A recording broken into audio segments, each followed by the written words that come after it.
Everyone. I hope आप सब लोग अच्छे होंगे और आज के वीडियो में हम डॉक्ट्राइन ऑफ इक्लिप्स के बारे में बात करेंगे। सबसे पहले हम इसके बेसिक मीनिंग को समझेंगे और इसे हम एक एग्जाम्पल की हेल्प से समझेंगे। जैसे सोलर इक्लिप्स के टाइम पे सन और अर्थ के बीच में मून आ जाता है, जिससे सन ओवरशैडो हो जाता है या फिर वो इनविजिबल हो जाता है। अब इसका मतलब ये नहीं है कि सन वैनिश कर गया है या फिर वो एग्जिस्टेंस में नहीं है, उसका एग्जिस्टेंस खत्म हो गया।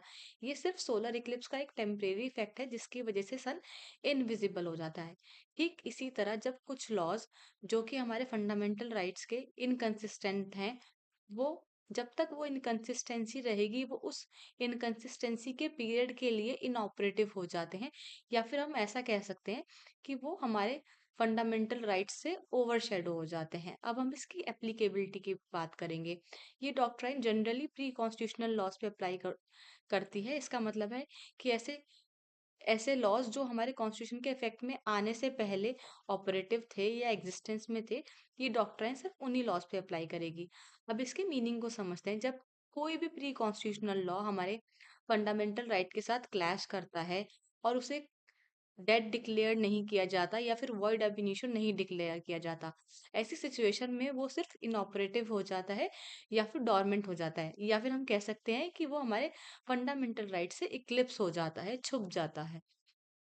फर्दर इसके रिवाइवल के बारे में बात करेंगे। क्योंकि उस लॉ को हमने वॉइड डिक्लेयर नहीं किया है, तो वो एग्जिस्टेंस में है और वो स्टैट्यूट रहता है। इसलिए जब वो फंडामेंटल राइट या तो फर्दर स्टेज पे अमेंड हो जाए या फिर रिपील हो जाए, जिससे वो इनकंसिस्टेंसी जो एग्जिस्ट कर रही थी फंडामेंटल राइट्स के बीच में और लॉस के बीच में, वो रिमूव हो जाती है, तो वो इक्लिप्स लॉ दोबारा रिवाइव कर जाता है, दोबारा फुल्ली ऑपरेटिव हो जाता है। अब इससे रिलेटेड कॉन्स्टिट्यूशनल प्रोविजंस के बारे में बात करेंगे।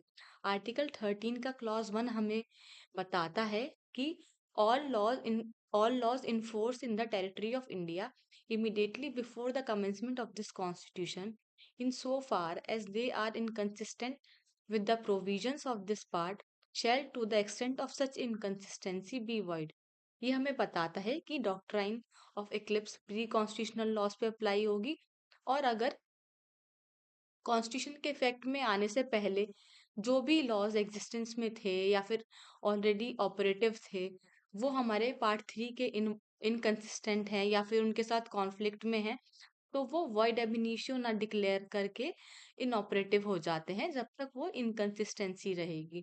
Further Laxman Das versus state of Bombay के केस में, जो कि 1952 का केस है, उसमें एक क्वेश्चन अरोज हुआ कि क्या सारे लॉज जो भी कॉन्स्टिट्यूशन के फोर्स में आने से पहले ऑपरेटिव थे और जो हमारा कॉन्स्टिट्यूशन फोर्स में आया तो वो उसके इनकंसिस्टेंट हो गए, तो क्या वो वॉइड एब इनिशियो होंगे?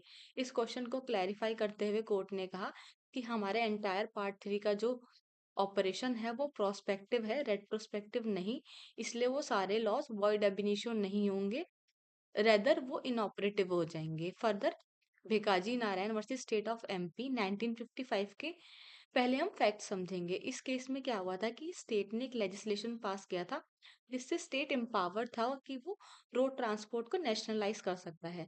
अब जब हमारा कॉन्स्टिट्यूशन इफेक्ट में आया तो उसमें हमारे फंडामेंटल राइट्स भी ले डाउन थे, और हमारे पार्ट 3 का आर्टिकल 19 हमें बताता है कि हर पर्सन का फंडामेंटल राइट है कि वो किसी भी ट्रेड को, किसी भी प्रोफेशन को या किसी भी बिजनेस को कैरी ऑन कर सकता है।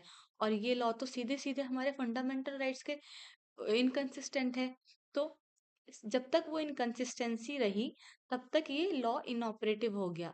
लेटर स्टेज पे जब फर्स्ट कॉन्स्टिट्यूशनल अमेंडमेंट पास हुआ तो उससे हमारे फंडामेंटल राइट्स को थोड़ा डाइल्यूट किया गया और उन पे रीजनेबल रिस्ट्रिक्शंस इम्पोज की गई, जिसने फर्दर गवर्नमेंट को एम्पावर किया कि गवर्नमेंट ऑथराइज्ड है, वो किसी भी बिजनेस को, ट्रेड को मोनोपलाइज कर सकती है अगर वो चाहें।